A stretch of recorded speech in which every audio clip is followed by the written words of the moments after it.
This is JoJo with Hookup Baits, and we are here with Chad Gerlich and Al Vasquez, and we are going to talk about tournament fishing, the SBS series. So, why don't we start with you, Chad, and tell me, why did you consider or think about fishing the SBS? The saltwater bass series came up when basically I first started hookup baits, and I was catching a lot of big bass on them, and people just weren't really believing the catches. I was, it was not just only bass, but it was the yellowtail and white sea bass and halibut, all the species we're catching, and everybody was just in disbelief that a tube bait was working that well in the saltwater. And I was getting a lot of people like, yeah, right, you fished a sardine and then put your bait in his mouth, accusing me of bait hanging, basically, using live bait and putting baits in his mouth. And then, and so, and then I started ramping up my social media a lot at that time. I never been much of a social media guy, but I knew to sell baits, I was gonna have to friend all the fishermen and everything else. And then, I noticed all the guys with the saltwater bass series. I friended all of them, or started following all of them anyway, and just seeing what they were catching on their typical days out fishing and on tournaments and stuff. I'm like, I think I can hang with this, and we can definitely hang with them. And so I figured that'd be a good way to prove the baits of that because they check your boat for live bait, and there's no bait allowed on your boat at all, and it has to be artificial lures. So I go, well, if I could do well in these tournaments, they'll prove that my baits are working out in the salt water. And so I was like, okay, let's start doing these tournaments. And never tournament fished a day in my life, and decided to go to this one, which was the high.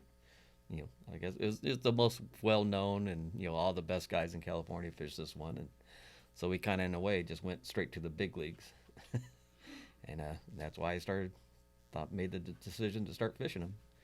Well, before we get into a lot of questions, let me kind of give you a little background of how well you guys have done. So, 2017, the series, you got first place. Hmm. The championship, first place. That was our first year ever playing. We We won were on an it. epic Wow. run. We run and everything. had no idea.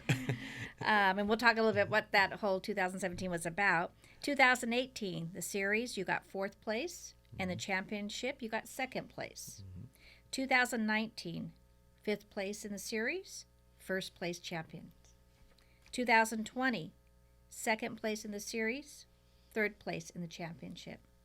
And 2021, seventh in the series, and you came back champions. Mhm.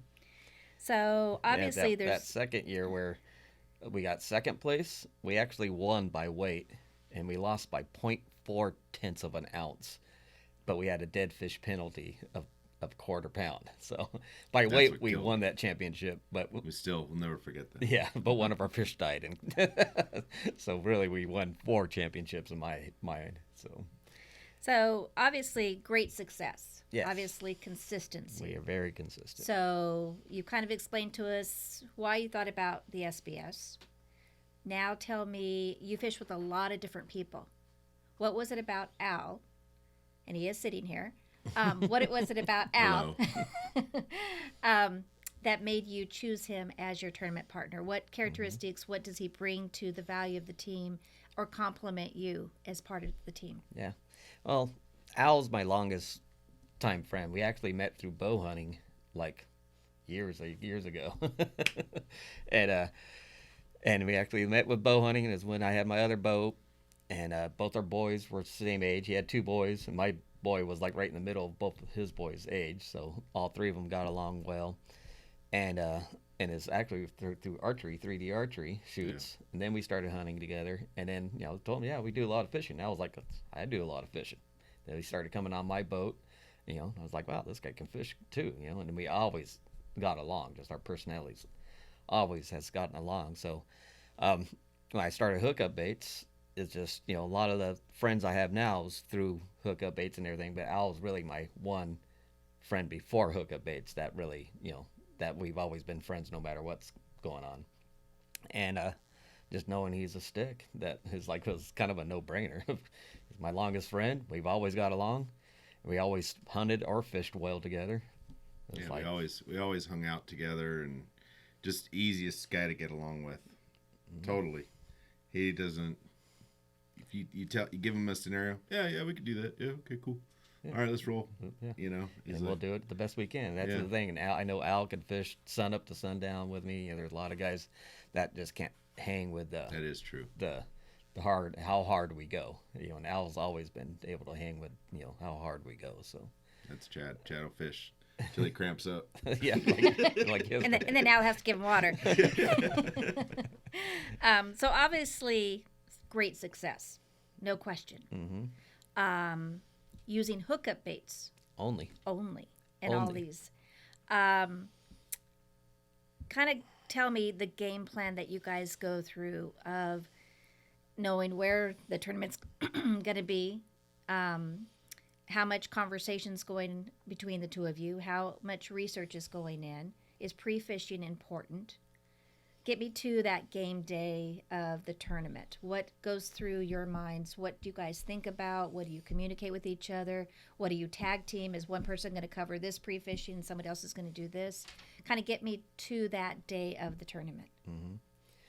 That's kind of funny. Like the first year we ever did it, never tournament fishing, so there's really no pre-fishing.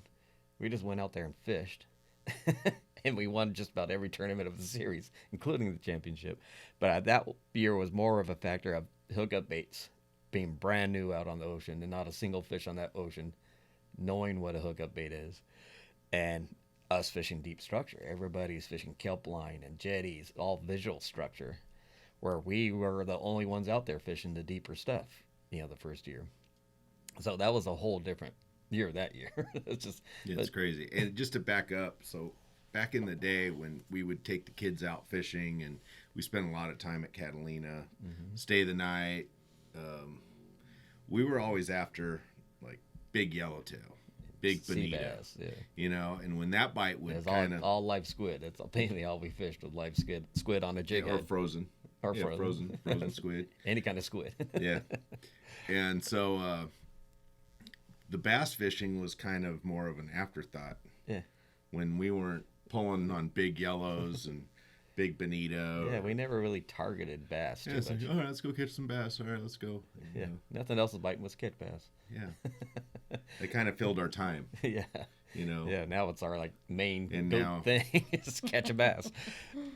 So and then through the years, then we started learning about tournament fishing, what the guys do that do well, how they pre-fish and you figure things out and all that stuff. And so we started pre-fishing more, and then and then sometimes the pre-fishing helps you, and sometimes it kills you. I mean, so it's a hard thing, but you got to do it.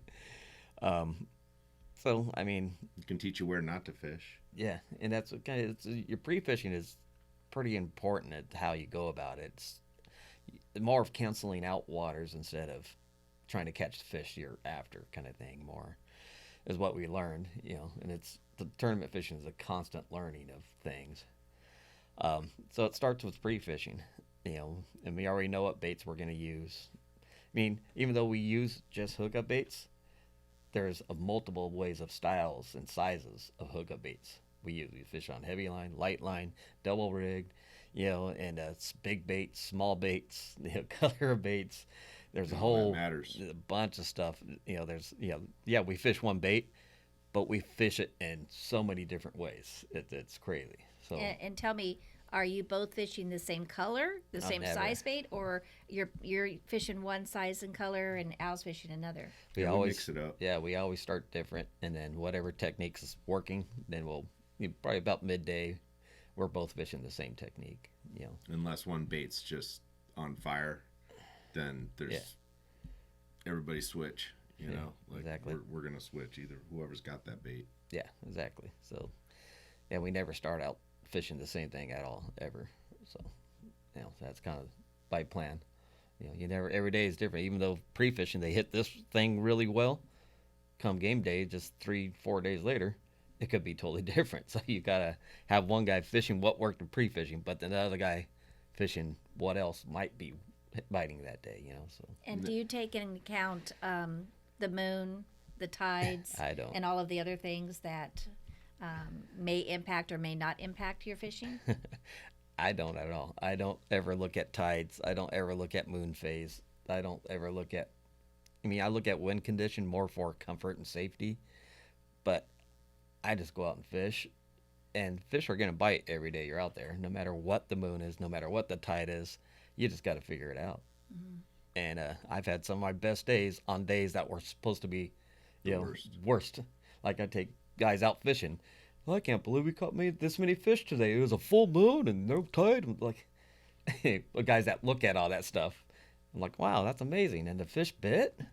How'd that happen? The key is to find current. So you need to find current, and there's certain times, different places where that current's gonna trigger those fish. You know, it's the conveyor belt of fishing. So that's when they line up to eat. So you just have to fish through the lulls, and you pick at them here and there. But once that window, we've seen it many times in tournaments where there's whatever from 6 to 3 you're allowed to fish. So what is that? 9 hours. And there's a half-hour window where those fish they're on the chew. And if you're not fishing, sometimes it could not be at the peak movement of the tide. It's when it just barely starts moving, or when it's just backing off. So it's having a real strong tide sometimes isn't the ticket. It's somewhere in between being stopped and moving fast, kind of thing, is where that window sometimes is. So. And if you know the location, sometimes the location's key. That's where big fish live, and then that water starts to move, and that's what you do with your pre-fishing, is finding structure. I mean, structure's everything. In my mind, structure, especially with bass fishing, if you're not on structure, you're not catching fish. That is above moon, tide, water clarity. Everything else is structure, and the more structure spots you have, the better you're gonna do. If you're always on structure, even if you're not in the same spot all day, but you're always on a structure spot, well, when that tide starts moving, you're going to be in the right place. So it's all boat positioning and be on structure. That's key, number one. So let's take us back to 2017 now. Okay. Chad says we're going to fish the SBS. I don't have a boat. You don't have a boat to go out in large seas at the time. Right. But you guys are going to fish this tournament, and you're going to have Freedom Boat. So there's some limitations to that. What's going through your mind? Is this, this is what Chad does? He sets a goal and he does it no matter what. What are you thinking as a partner going, oh my gosh, what am I thinking? What's going through your mind as you guys don't have a boat? You're going to have to rely on Freedom Boat, and it's your first tournament. Well, to back you up just a month before that. Yeah, our first tournament was not SBS, actually. Yes, but so what happened was I called Chad one day. We had fished some hookup baits. I don't even know if they were called hookup baits at that time. They're always called hookups from the very beginning. Okay, so go out and I call him up and I'm like, Chad, these baits are ridiculous. I've never seen bass. I've never seen. I said we're fishing this pond by my house, and it is pressured. Nobody can catch fish. They're lucky to get one here, two there, unless it's that time of the year. And we're out there just doing things that people just can't believe. I said, you have something. I said, I don't know what this is. I said, maybe you should think about maybe we should get into a tournament. So in my head, when I tell him that, I'm thinking freshwater bass. So he's like, I don't know. We'll see. So that was the end of the conversation. Like 2 days later, all right, we're fishing. We have a tournament. You're going to be my tournament partner. We're doing this. I'm like, okay, what are we doing? And he's like, it was Western Elite. Yeah, we're doing the 15, the top 15 Western Elite. I'm like, what is that, Chad? He's like, we're going calico fishing. That's calico. And I'm like, what? I said, where are we going calico fishing? My boat's not big enough to go calico fishing. I got that covered. I'm like, what are we doing? He's like, well, Freedom Boat Club was generous enough. They're gonna set us up with a boat. They're gonna set us up with a boat down here. They're gonna see how it goes. And the next thing you know, I'm like, all right. Yeah, he didn't hesitate a minute. I'm like, all right, let's roll. We'll figure this out as we go. You know, and I think we went out and we weren't even really like fishing where what we do nowadays, but Not even. we doing went to the kelp. It was fishing, dark. like everybody else does. We're in the rental boat, right? And we're just like, okay, and I'm just like, all right, dark, Yeah. fire right into the kelp, sinks, bump, oh, Yeah. Chad. Yeah. First cast, he What caught is a good this? one. Yeah, it was like 5.5 pound Yeah. calico. Wow. Like first cast, and we're out there just high fiving, like Yeah, yeah, we're so stoked. you know, we were super stoked. Yeah, it was awesome, and it was like the third biggest fish of the tournament. So it was cool. I mean, it was just we ended up placing pretty good. I mean, Yeah. we weren't. I think we're in top 5 or something like that. But yeah, we're like middle of the road, but yeah, first tournament ever. Phenomenal. Yeah. yeah, it was pretty exciting. So, and I knew that Chad, no matter, he has that personality, he has that drive, the integrity, that we're gonna figure it out. That's just how it is. So anybody that knows Chad and gets to spend time with them, like, okay, we're gonna figure this out. So, and I have that same mentality, and we grind. So when others give up, we just kind of keep going. Somebody's catching them. That's what we always saying on the boat. If we're not catching them, like somebody's catching them. Better figure it out. So And so 2017, first in series, first in championship. yeah, we ran Rent- the table rental pretty boat. good. We yeah. we didn't even know because that was our first year. We didn't even know what we did, and all these guys were hating us and accusing us of cheating and all this stuff. And we're like, wow, what the chill? We're just fishing. Well, now being in it for 6 years, and we talk about. Imagine if somebody came in and did what we that. did the first year. What I'd would be we pissed. think of them? We kind of understand now. Exactly. I mean, we got first place almost every tournament of the series that year. We got first place. I mean, and then we first place both days of the championship. And there was a It disadvantage. crazy. Like as a freedom boat, you couldn't take off Yeah. at the No, same there was time. a lot of tournaments. There was Yeah, a lot of tournaments. We anything had up an hour. in Long Beach, we were an hour behind the field because we had to so rent the field takes off. They wouldn't let us on the boat until daylight. and we had to check in. That's when everyone was leaving. Is at daylight, and so we're at Huntington. Get the boat, go out of Huntington Bay, then go up to Long Beach or Alamitos. Go down the check, channel. check our boat in to make sure, and then go out and fish. I mean, so we're a good hour behind of everybody else. So a lot of people are like, you know, they don't even know we're in the tournament because everyone started and they're gone. And Chad now ain't here. Well, then we come into weigh-ins and win the tournament. You know, so they're like, what the hell? Where'd they come from? You know, so they're just beyond themselves. Like, what are they doing? They're cheating. They're doing this. They're doing that. And it's just.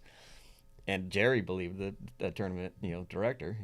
He was like, nope, they're not. He had our back. So Yeah, they it's cool. checked us. Yeah. And It was so different back then, though. Well, I and mean, you're also getting a different boat. Let's keep that in mind. Yeah. It's not the same boat. yeah, in- we're in on a San different Diego boat. as Every it- tournament we're on a So different boat. different fish finder settings, different. Yeah, You've got to I think- set up the boat. Yeah, luckily they all had the Lawrence, so they all set up the same. As soon as I get on there, I got to set the fish finder up and stuff. And then I had a Navionics on my phone. That's when I started using Navionics.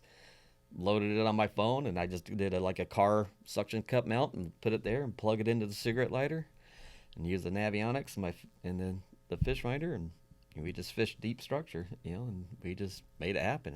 And the hookup baits were insane. Just when we first introduced them to the fish out in the ocean, fishing was easy, and yeah, it was crazy. It was like at the end of the year, we're like, wow, that was crazy. We won, And I made the challenge with you, and I told you I was going to start fishing tournaments. And you're like, okay, cool. You think you could do good? I go, yeah. If we can win, a tournament or even I remember do this. the top 5 in a series within 5 years, I'll be happy. Not knowing that we were going to do that the first year. So, and then then everybody started using hookup baits. A lot more every year. You see more and more people fishing deep structure with us. Where we're the only 3 boats or less on the structure spots the first year, and then then there's like 10. Then now there's 50. Now half the fields are out on the deep structure spots with us. So. But yeah, so we just and Jerry Chad's told not, us. Chad's not allowed to post how well the pre-fishing goes. We had a tournament. What happened? We had one tournament where every boat was on on the pipe. Because I got a couple like really big fish, and I'm like, Chad, quit posting. yeah, Please. it's like I gotta sell I gotta baits. sell my baits. Yeah. I don't care, Chad. It was right before the tournament. Got multiple big bass these days. I need to sell some baits, Then, so that's the only time I don't post is usually tournament free fishing week. That like before the championship last year, I went did pre-fish and I caught an 8-pound calico on pre-fish. Like I couldn't post it, so. We're going to take a quick break. We're going to come back and talk more about the tournament series. And so we'll take a quick break and get right back to you. Thanks.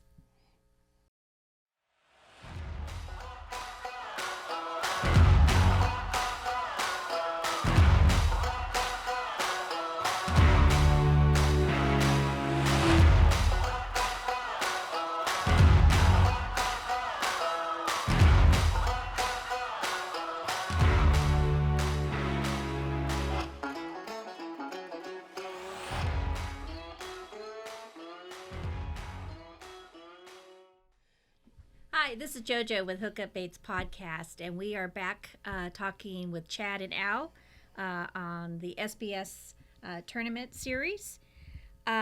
We just got in talking about the success you had in 2017, Freedom Boat. First year out, series champions, championship, first place. Now you've bought a boat, Chad. Mm-hmm. We buy 2 Hookup Baits boats. Now they're dialed into how both of you want to fish. Was that a game changer compared to, though we are very appreciative of Freedom Boat, of that start, how does having your own private boat change things? I mean, if you look at stats, we did better that first year, but that wasn't because of the boat or anything else. But it just the competition got stronger and people came onto our game more, so. But the boat was, just more convenient, than the Freedom Boat Club type thing. The Hub boat has a 300 horsepower Yamaha. Yeah, that was being able to go fast. Yeah, but, minor details. Yeah, so we bought the boat from Freedom Boat Club, and it came with a 200 on it, and within weeks after buying the boat, we had the Olive Crest Pro-Am, and I blew the motor up on that. The very first tournament I ran on it. Still won the tournament. I was able to had the other Hub boat out there, and he was able to be called the people in charge and like, hey, one of our boats broke, but we have a really good limit of fish, and they asked, do you have 2 live wells? Yeah, they got 2 live wells on the boat. Keep the fish separated, and you can bring Chad's people back. And we ended up winning the tournament, and I had to get Sea-Tow, towed me back in, and I made it there just in time for the awards ceremony. So that was right at the beginning. Can't even make this up. No. And so that was right at the beginning of this, that was in the spring. And so the boat was only 1 year old when I bought it from Freedom Boat, so the motor was just barely still under warranty. But they're like, yeah, the warranty work's going to take most of the summer before you get the motor back. And I'm like, so me and JoJo started talking. I'm like, I would love a bigger motor on it because the Freedom Boat Club, those Key West boats they have, used to have 250s on. Then they went down to 200s. And you're just full throttle the whole time. No matter where you're going, you're full throttle. Always on that boat. And top speed was 38 miles an hour. And so I was like, yeah, if I had at least a 250 or bigger, a 300 would be amazing. Make that boat perform so much better. And so, JoJo's awesome enough to say, well, let's do it. Let's get a brand new motor. And Sea Witch Marine, it worked with us pretty well. And we got that 300 Yamaha on there, brand new. And that just made that boat just so dialed in. It's a 50 mile an hour boat. And it's, when you're doing your regular 30 to 40 miles an hour, you're only 3/4 throttle. You're not always, maxing out full throttle. And it just made that boat perform so much better, and then the shotgun starts made that a whole lot funner.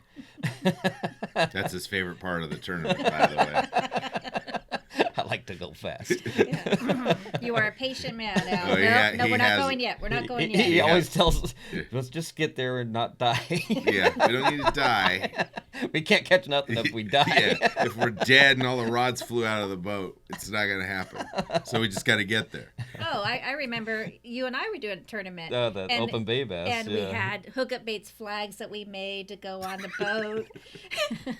Yeah. And we had all these things. And he took off so fast, my body came up from the bench. The flags were gone. Well, they started in the dark. It was still Oh, dark, yeah. and they started, and there was some big wake that was made I from didn't somewhere, see. and we were like hauling butt, and we hit this wake and just launched, knocked the flags out of the boat. So those flags lasted about 5 minutes. Oh, Oh, my not God. yet, 50 seconds. They were gone. They were gone. But But it is important to have a boat that will perform. Yeah, Sometimes our runs are super reliable. Yeah, sometimes our runs are, 17 miles. It's not always flat. It's it could be a little rough, and that boat has been amazing. Yeah, And to give Chad credit too, I mean, the boat's amazing, but he's a great captain. He's a great skipper. He knows how to get us there. yeah. And navigate in the dark at Yeah. 45 miles he an is hour. safe. I mean, and stuff.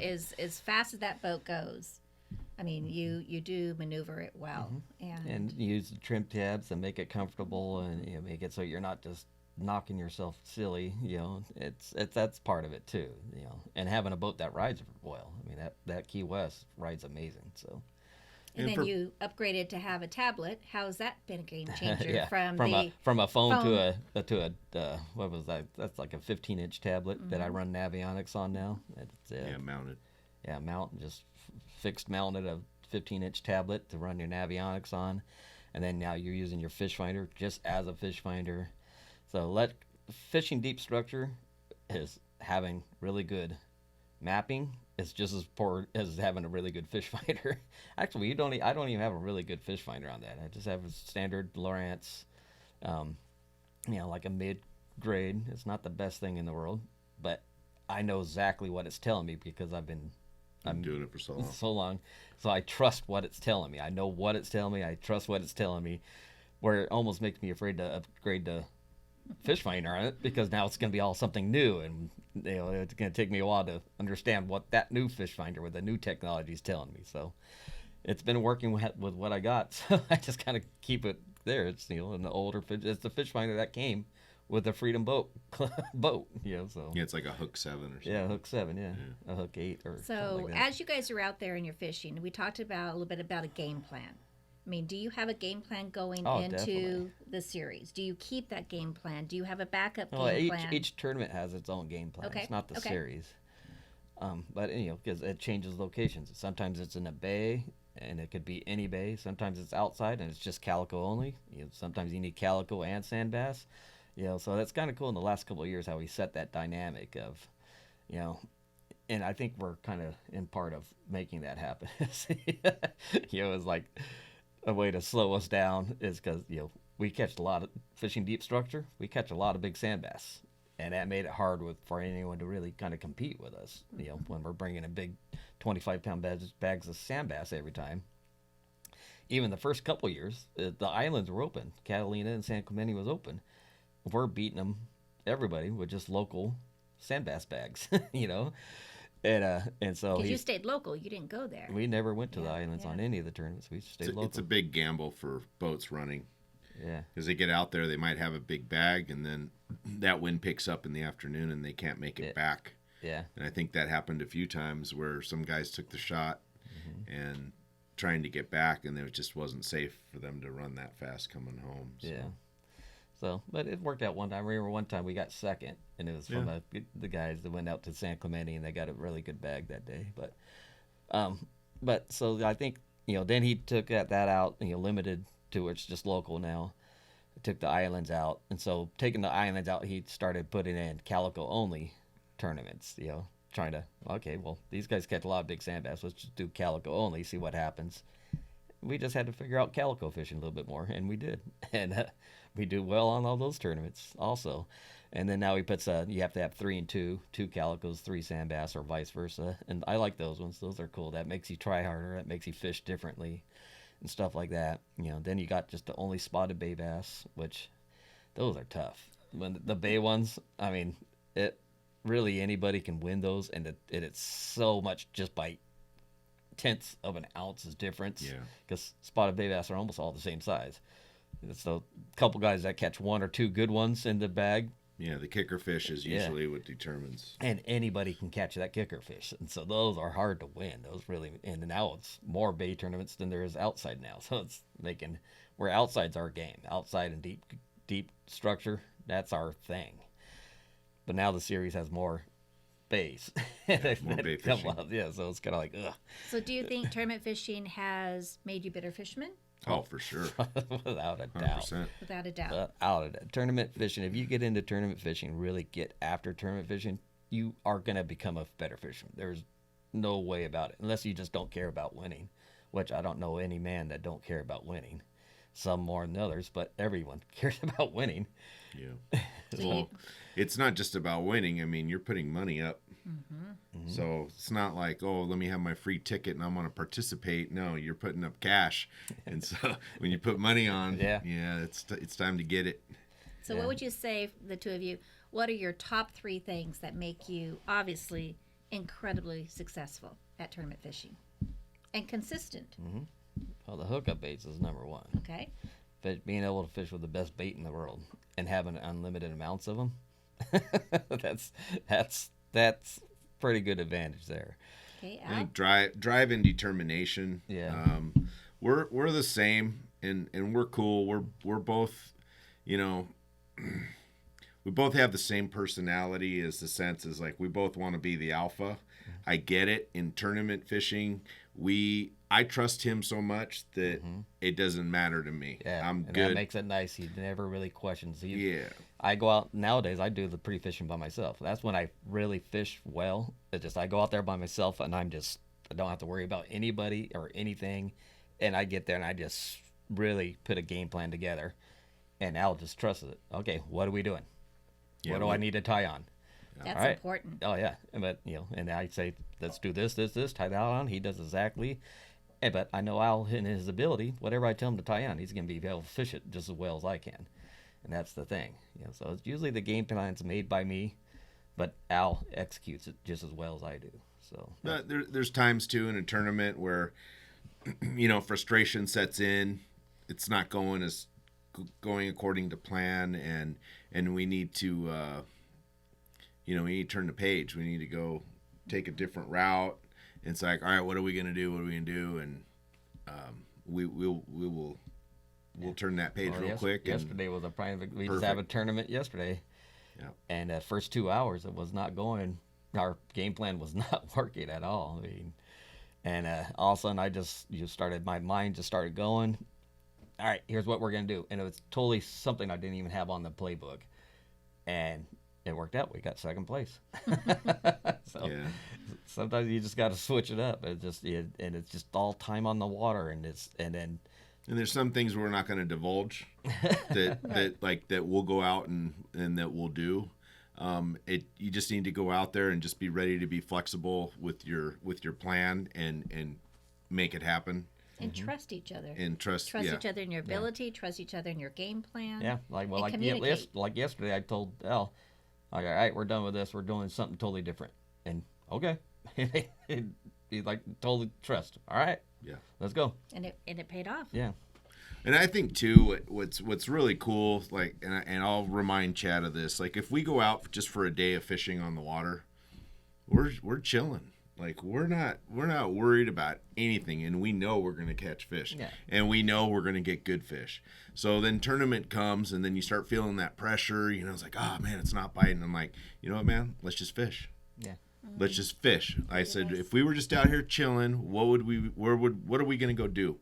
Oh, okay, yeah, let's run over here. Let's go check this out. All right, and next thing you know, it kind of puts us in our, take away the pressure. It's great advice. Take away the pressure. Just have fun. A lot of, I remember after year one, it's like, God, if we came in second, it's like, God, what did we do wrong? It was like that kind of pressure. Yeah. It was. Oh, we've had last year we had a 20th something place in one tournament. This year we had a 20th something place. So we bombed on a couple tournaments, but they're bay tournaments, spotty tournaments. Sometimes you can bomb at them. But we always come back, and we ended up winning the championship last year and doing well. And I think too is some people need to understand is it's like we can go out there and we can put. I mean, remember back in Mission Bay, we can put 200 fish in the boat, and I'm not talking going out and catching 6 inchers, 5 inchers, and I'm talking those little ones. I'm talking 11 inch to 13 and 3/4, and we could put together a pretty solid bag of that slot range, and not get one legal. Or we might get 2 or 3 legals, a ton of fish, so we catch all the right ones except the legal ones that you need for the tournament, and somebody goes out and they put they hook 5 fish and they're all the right ones. That's it. Yeah. And we seem to do that a lot of times. Like you would come in to weigh-ins and you're always talking to all the other guys. I think consistently we always catch the most fish. Like people are like, oh yeah, we caught 20 fish today. On average we catch 50 fish, to 75 fish. That's our average. We're always catching a ton of fish, and everyone we talk to, they catch almost half of what we catch in a day. It's so we catch a lot of fish, but a lot of times it's just you don't get the right ones. So I think it was the second year that we were doing tournaments. I think we had won a tournament and they asked us, oh, how was fishing? Did you guys catch a lot of fish? And it was no BS. It was like, yeah, I think we got 200. Everybody's like, oh yeah, right. Sure you did. And I looked at Chad. I'm like, we can't tell people that anymore. Yeah. They had such a hard time believing that. Yeah. And it was absolutely, and I said it that day. I think there will be people that will remember this. I said, that was the best bass fishing I ever had in my life. Everything that we did, we were throwing big baits. We got so stupid. We were throwing all 3-ounce baits. Big baits, grinding them on the surface. Just blow up after blow up, and it was epic. Yeah. And everybody's like, oh, sure. Well, you sure you did. You caught 2. Well, I'm telling you, it's almost every cast. It was so awesome. Yeah. And we had a lot of fun. That's why we, actually Wayne Cotto made us buy a clicker to keep on the boat. Because he's been fishing with us multiple times, and nobody's ever going to believe you guys how many fish you catch. So you need to start counting them. Okay, Wayne. And so we started counting them, and sure enough, every time we fish, it's between 200 and 500 fish a day that come over that rail with that boat. All bass. So and it's 4 guys, right? Yeah, 4 guys. Yeah, 4 guys. Yeah, so on a good day with me and you, 200 is totally doable. It's not a big deal. So it's crazy. But the other thing to answer your question, the importance of why we do it, and my whole thing, and Al will vouch for this, or anyone that knows me, is boat positioning. I always say boat positioning is so important. It's and I see it now. Like last year, we won one of the tournaments here in California, San Diego, as a calico only, and we just went down to the pipe, and there was probably 10 to 15 other boats down there on that pipe. And we caught a big bag of calico bass, and nobody else caught even a limit of bass off of that boat, off of that pipe. And we caught a big limit, and we caught multiple limits of bass. And as I'm sitting there, I'm a fanatic about having the boat in the right position 100% of the time. Your boat always has to be in the right position. That's anyone that fishes with me sees me. I cast, look at the map, look at the fish finder. At the end of the cast, I'm looking at the map, looking at the fish finder. When I make my next cast, and I'm adjusting the trolling motor and making it so you're always moving, but you're always in 100% position. It's a lot of work, but it is so important, boat positioning. So while we were fishing that pipe that day, I see other guys fishing that, they're not even close to the pipe. That guy is, not on the pipe. That guy's just staying in one spot on the pipe. So I'm seeing all these, as I'm going through, that guy's not doing it right, that guy's not doing it. And at the end of the day, no one caught fish. And so when we went up and got our trophy, I just said boat positioning. 100% was the difference.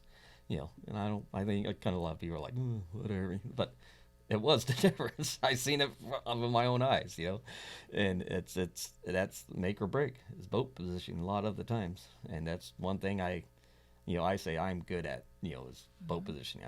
I'm a fanatic about that boat being at the right place as much time as possible in a fishing day as possible. Before we wrap up here, I wanted to ask you guys. You started this series, just the two of you. Mm-hmm. Now you have a number of hookup baits teams in the rookie divisions, as well as you guys have the Masters division. Mm-hmm. How does that make you feel to have such a presence at this tournament, as well as how do you encourage and help other team members and share that knowledge and share that wealth of success, and that you've seen your team have success? Well, we just got beat by one of them yesterday. Danny and his dad are just Danny. They're awesome people. He's just a good fisherman altogether. He just has the right Well, stuff. and Tom and Cash is Tom just, and Cash, yeah. just watching them. Who? Those guys that came from being your average everyday fisherman to like they're one of the top teams in the rookie thing now. They just consistently catch fish, and just watch them develop was just amazing, but.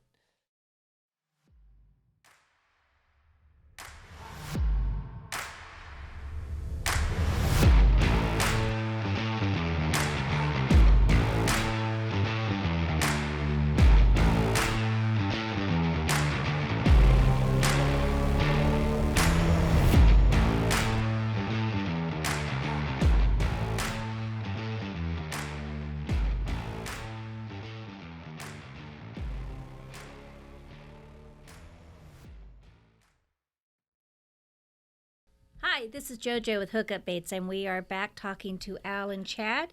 And picking up where we were at, obviously you have quite a few Hookup Baits team members in the rookie division. You guys are in the Masters division. How does that make you feel? How do you encourage other members of the team to fish the tournaments, and any advice you'd give to them? I mean, they all fish on my boat with me. Pretty much, we rotate, through all the team members and try to get everyone on the boat. And just fishing, when we're all fishing together, they all just kind of pick up from example by example, So that's a lot of it. I'm not the kind of guy that's going to sit there and tell you you need to be doing this, or you should be doing that. We go fishing and pay attention or not. Pay attention. Follow the guy that's catching fish. What he's doing, do what he does, kind of thing. And if I ever get asked, what are you looking at here, like with electronics and stuff, like Tom was great at that when, doing our COVID trips. I spent a lot of time with Cash and Tom during COVID time. That's when they really learned how to fish. And Tom was always, okay, why are you doing this? And what are you looking for here? And what are you doing there? And, and if you ask me, I'm going to tell you everything I can't tell you, but I'm not the kind of guy that just sit there and give instruction and tell you how to do things, so yeah, you just watch and learn kind of thing, and they all learn to fish better, and then tournaments, just, fishing tournaments and talking to other anglers that did well that day, and, kind of pick their brain, and, no one's going to tell you exactly what they did, but they'll kind of tell you a little bit of what they might do, and just being able to decipher that and work off of that, so, I mean, that the SBS series has a whole field of great guys. I mean, a lot of great fishermen, and just good guys. Most of them are just, good guys all the way around, so, just that alone, just tournament fishing, just by the other anglers, will teach you a lot. Teach you a lot of tricks, a lot of things to look for, what to do, and stuff like that. Those guys have a lot of experience. Yeah, a lot of those guys have been fishing them for 20 plus years. Yeah, together. Yeah, it's like what we've learned in 6 years, imagine 20 years. I mean, what you learn is crazy. So. Good group of guys, though. It's really they're a lot of fun. And Jerry as well. I mean, Jerry's awesome. Talk how great of team he has with setting it up and making it run. First class. I mean, his tournaments are are set up very organized, and even with COVID, that the year with COVID, there are a lot of restrictions and everything, and he put a lot of work in trying to make it happen as much as possible in any way he can make it happen, kind of thing. So he's a go-getter. I mean, you can tell he loves his series, and it's his baby. As Hookup Baits is our baby, and he's gonna make it the best he can make it. And you can see that in him. And then his crew of guys that he has work with him are all great guys. So yeah, I mean, big props to Jerry and the SBS crew. So. And he really mixes up the series. Yeah. So he doesn't favor one style of fishing over another. There's no favorites as far as like he's going to cater to one certain team. And that's what makes you a better fisherman in the end, is that you have to go outside your comfort zone, go figure out the stuff that you didn't really want to figure out, and see what happens. Yeah, exactly. And how does it feel being the example? I mean, you guys started the series, just the two of you. How does it feel to have these teams come up and see how well they're doing? And I think you mentioned yesterday, Danny and his father won first place. Yeah. You guys won second place. Yeah. You got Tom You and got the Cash kicker. that have absolutely been killing it. It's all the Hookup Baits team. Even now this year we have 2 in the Masters, and I think 4 in the rookies. And almost every tournament, everyone comes in the top 10. In the field, in the rookie and the Masters. So we're pretty consistent. And it's just, we all fish kind of the same. Danny fishes a little bit different style. I gotta say, but everyone else, pretty much we all do the same thing. We all learned together, So, and it's like with anything, any sport, any hobby. It's all the little pieces. The person that pieces all the little pieces together the best does the best. I mean? So if you're just looking at the big pieces, you're not going to do good.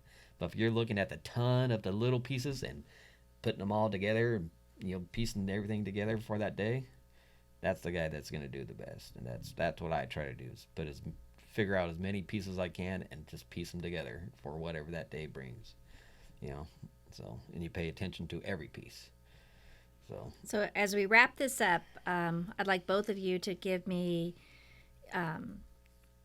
your advice to an angler out there that's not fishing the SBS. What would be your advice? What would be your challenge to them to show them how much better of a fisherman you both are because of tournament fishing? Mm-hmm. What advice would each of you give? Go ahead, Al. Well, there's a lot of, in the world, like where we came from, nobody knew who we were. We knew how to fish. We knew there's a lot of hot sticks out there. You can go on different boats, sport fishing scene, and there's a lot of sticks that are out there these guys are good.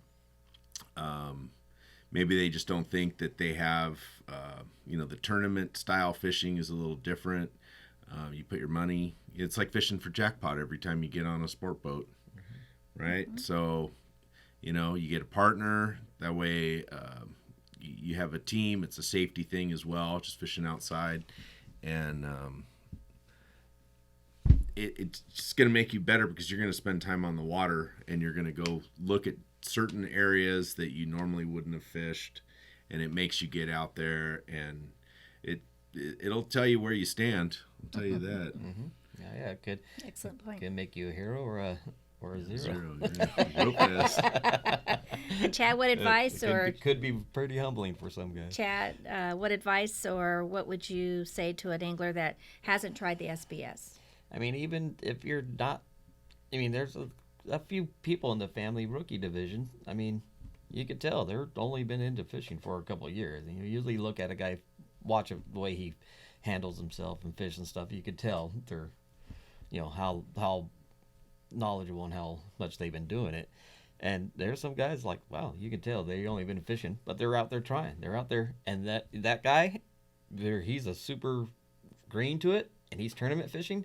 He's gonna pass up the other guys where he's gonna just pass them by because he's tournament fishing.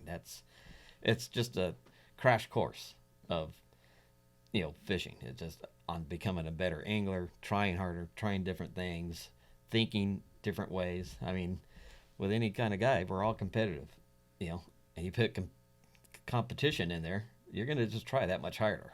If you don't like to lose. So, and you're just gonna, it's gonna make your mind think of, even when you're not fishing, you're thinking, okay, or you see something, oh, I gotta try that, I gotta try this. Or normally, like before tournament fishing, I never thought like that. You just fish, and then you tournament fish, and it just amps everything up, just a couple more notches. And so yeah, I mean, if you just want to fish, don't tournament fish. But if you want to fish and become a good fisherman and add the thrill of competition, yeah, tournament fish. And that's what the rookie part of SBS is. I love how he only put that in like 2-3 years ago or so. Yeah. And I love that, seeing all the new teams and fathers and sons out there. Well, Danny and his dad were the rookie. Now they're the masters. No, that was the humbling thing. Danny and his dad first year did the rookies. Oh. I mean, went to masters. Oh, they did? Yeah, and they didn't do too well. So they went to the rookie, and then they did very well in the rookie. Now they're back in the masters, and now it was just 2 years of learning. Now they can play with the masters, and they're doing very well. Yeah, they got first place yesterday. Yeah. So I mean, that's what I was saying. It could be humbling. There's a lot of guys that think they're sticks, and they come in, screw the rookies, I'm masters, and they get humbled. Yeah, good luck. Yeah. Yeah, there's a lot of good fishermen in the Masters, that's for sure. So, and it's all about consistency. It's not about catching fish one day. It's every tournament. So that's what's so cool about having a series, where you collect points through each one. I mean, consistency is everything. And I mean, I've kept stats since me and him started. Yeah, and I keep stats on all the teams, on the top 12 of every year, and then on the championship. And there's no team out there that's more consistent than us, stat wise, by numbers. So congratulations. Yeah, Jerry makes it very affordable for the rookie teams to get in. It's not that much, and there's a chance to win some good money. I know Tom and Cash, they won some coin the last time. Well, and they got the big check too. Yeah, they got the big check. That's important. These things. Well, I want to thank you both for taking time today, and look forward to having some additional time with you in the future on some podcasts. So thank you so much for joining us, and see you soon.